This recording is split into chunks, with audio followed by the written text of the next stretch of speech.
not really.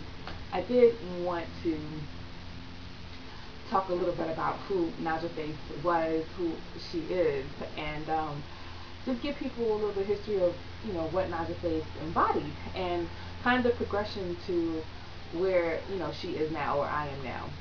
So, for those of you who don't know, I have been seeing a lot of comments, and I've gotten emails recently surrounding the whole Naja-Face identity, and people were looking for my book, and people had very nice comments to say about me. People who've never even seen any of my videos, who have heard other people talk about me, have been looking for me, and trying to figure out who is Naja-Face, what the hell is she doing now, and so I wanted to title this video NajahFace Back, but not really.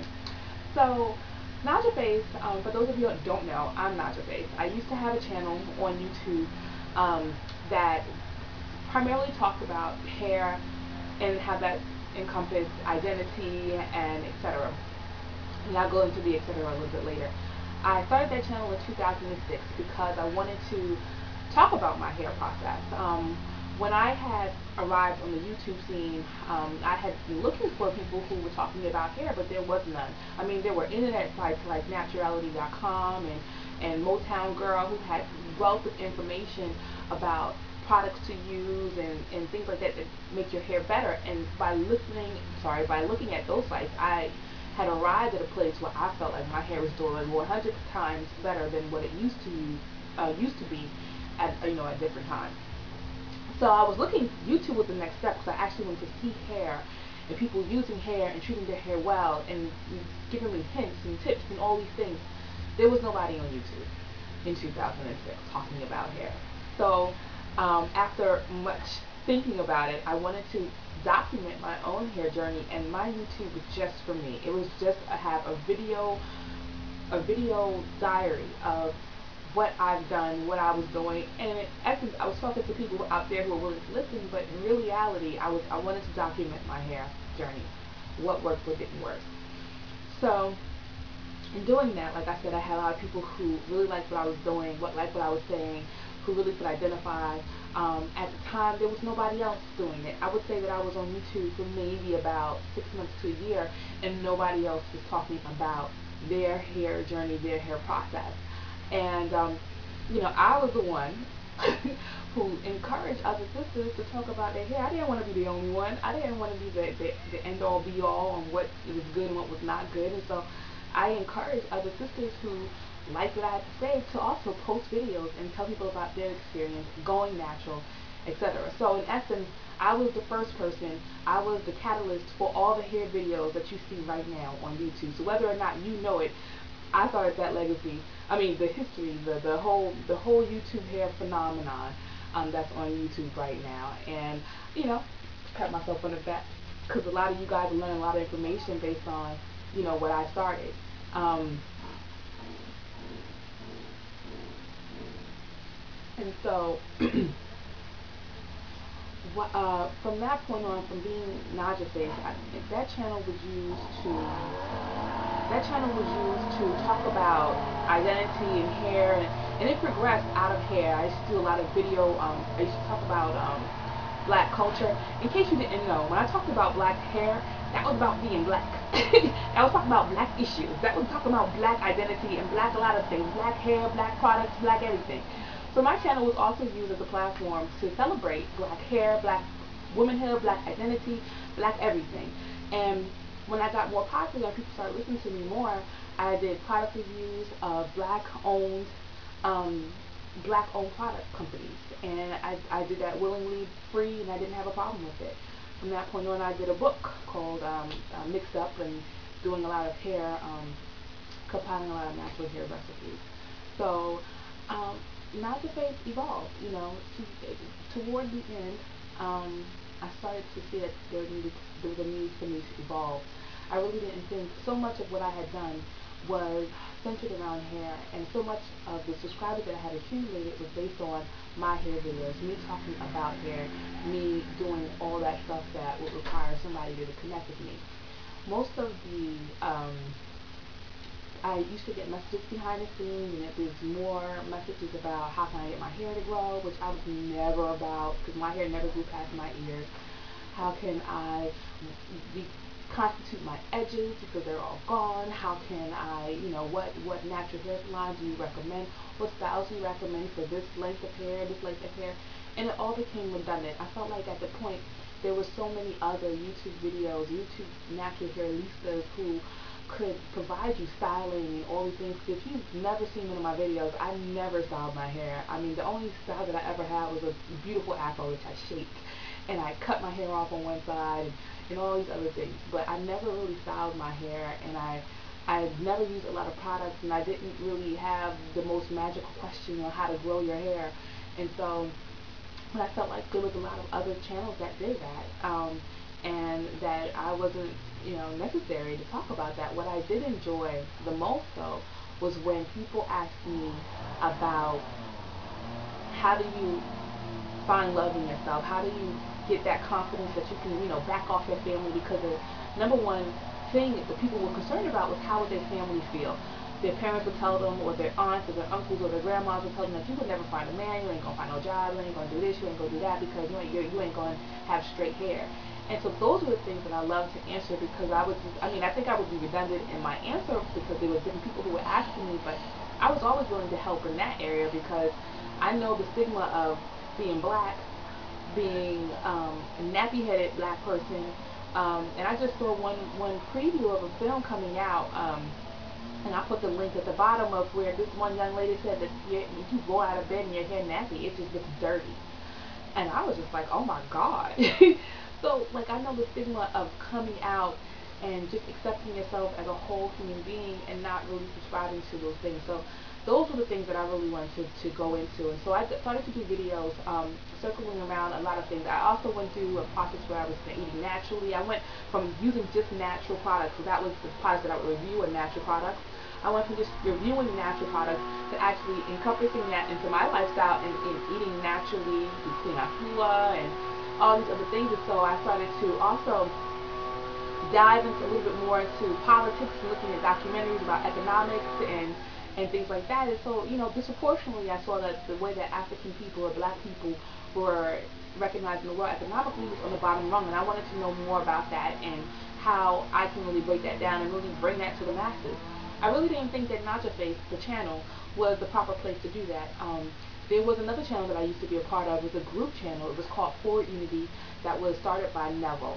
He's no longer on YouTube, I don't think, but he gave me a platform to talk about all this other stuff that I didn't talk about on NajahFace, and I love that channel. But at a certain point, it got down to the point where I didn't want to be separate anymore. I didn't want to be NajahFace, and I didn't want to be this political, social, criticizer. I wanted that to be all one person.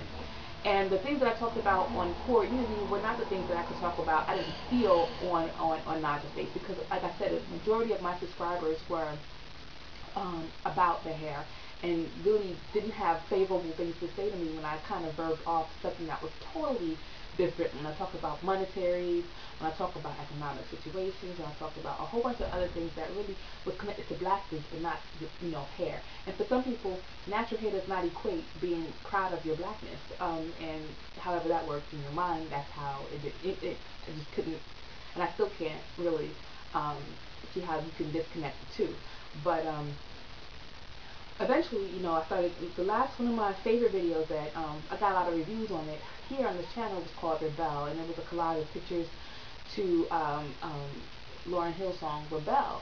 And I thought that was the most powerful thing that I've ever did, next to African Hair and Significance, which is on this channel, and Rebel is also on this channel. I put it back up. And so because I didn't think that I could really be a 360-degree person on this channel on NajahFace, as you know, that was another personal situation. I was like, you know what, let me just, it's over, and I just quit the channel, and I didn't say anything to anybody. And when I arrived again, people started to find me. They was like, oh, I was so mad at you, you quit your channel, blah, blah. I'm sorry. But what I wanted to do, I had to, take a break from YouTube for a minute, and then I came back, and that's why I have my Lauryn Hill quote on this channel, because I wanted people to see me as a person who was talking about some of the issues, and my intention was to talk about hair on this channel. It just hasn't really come out to that yet, and I wanted to do more projects, more documentary type things about hair and identity and how it connects. And my videos were always about how we connect the whole entire African community worldwide through our similarities and not our differences. Because I think too often we are focusing on our differences and our similarities. So so hair is one connecting fiber that I think unites us all as African people, and I wanted to really explore that and ways that I can explore that through, film and videos and just all these things that just shows how we are connected as a people. Um, and so I want to do that with this channel, but I really haven't kind of the amount of work that I want to do for something like that would require more time than I have, and but I really do still want to work on that, and I may be doing it soon. I told you that before, but I haven't gotten around to it. So this channel is also going to be my jumping court, where I talk more about political issues, and I talk more about more nasty. I can curse on this channel, and basically, and I could be funny, and I could be goofy, and I could be my full self. Because for me, I always wanted to show people my full self, not just the thing about hair. And I didn't want people to like me just because of hair or just because of politics or because I was goofy. I want people to like me because of who I am as a person. And so Honest Isis is the manifestation of the 360-degree person that I am.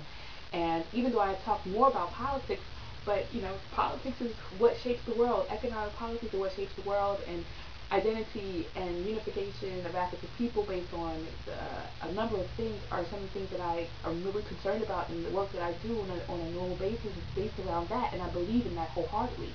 So when I talk about who removed me, and when I talk about AFDA, when I talk about APSP, these are all the things that are a part of me really on a daily basis, as I am today. And so, but I'm not afraid to get goofy. I'm not afraid to laugh. I'm not afraid to just be fun sometimes, because that's who I am in a real life. I'm goofy and fun and all the other things. So this channel is really just my 360-degree self. I really want that to be exposed. I really want people to see that part of me. And so I felt like it was necessary for me to say, hi, I'm NajahFace. I'm no longer NajahFace anymore. I'm not going to be talking about products. I'm not going to be talking about how my lock journey has gone and how long my locks are right now. I'm not going to be talking about how healthy or how not unhealthy my hair is. I mean, as a focal point. And if you subscribe to me because of that, then I'm sorry, that's not what's going to happen. And I have seen people who have all hair videos, all hair mavens as their friends and subscribed to, have subscribed to me, or who might have known me before as NajahFace have subscribed to me.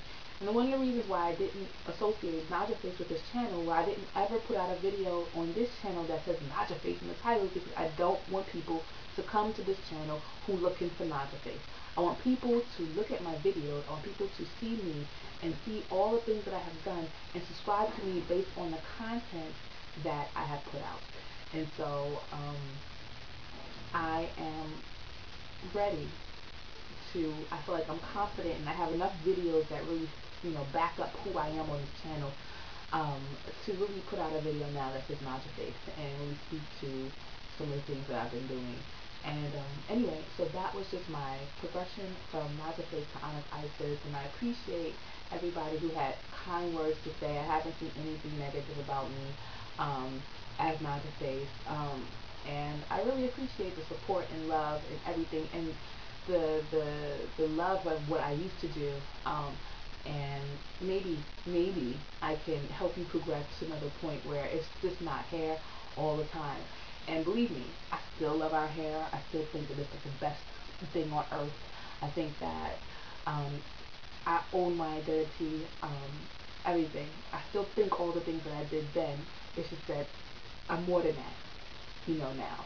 I think that I need to show a little bit more than just talking about hair, because I have a strong political presence, a strong political understanding, economic understanding that I really want to push up to the surface too. So that's who NajahFace was. This is who Honest Isis is.